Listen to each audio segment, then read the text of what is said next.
Our top story tonight, several school districts will have excess levies on the ballot this year, but perhaps Cabell County's has been the most talked about and debated over the past year after they initially removed funding for the county's libraries and parks. Now, with that funding now back in place, Anna Saunders is telling us how 3 entities are now working together to get it across the finish line. Hey, Anna.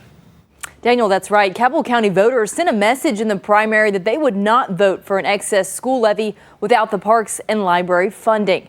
So the school board restored that funding in hopes to pass this levy this time around. And because of that restoration, the parks and libraries and schools in Cabell County are once again on the same team.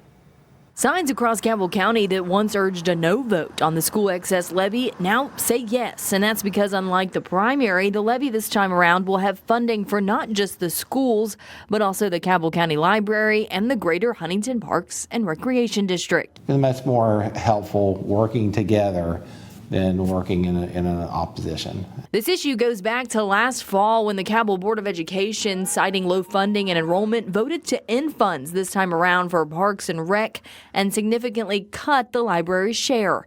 It's an issue that ended up in front of the Supreme Court, and though the school system won that battle, the levy itself failed in May. So this year, the board voted to restore the funding in its entirety, and now the 3 groups have instead been a united front advocating for the levy, doing things like attending city council meetings. A continuation of support for the levy will enable us to continue to offer programs for both adults and youth to enrich the lives of the community we serve.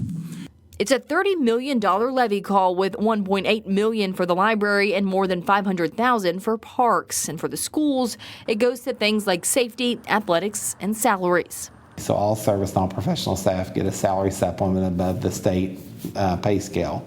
That will remain in place as it currently is moving forward if the excess levy is approved. This is the same levy that Cabell County voters have approved for years, so this doesn't include any new taxes, just a continuation of what's been there. As we move forward, we just want to make sure that we do that together. And so we're trying to make sure that people understand that. Now, if this levy does not pass in Cabell County, they will not be able to put it on the ballot again for another 2 years, leaving a large gap in that funding. Live in the studio, Anna Saunders, Eyewitness News. Thanks for watching. Here's another video from Eyewitness News. And click here to subscribe to our channel to get the latest.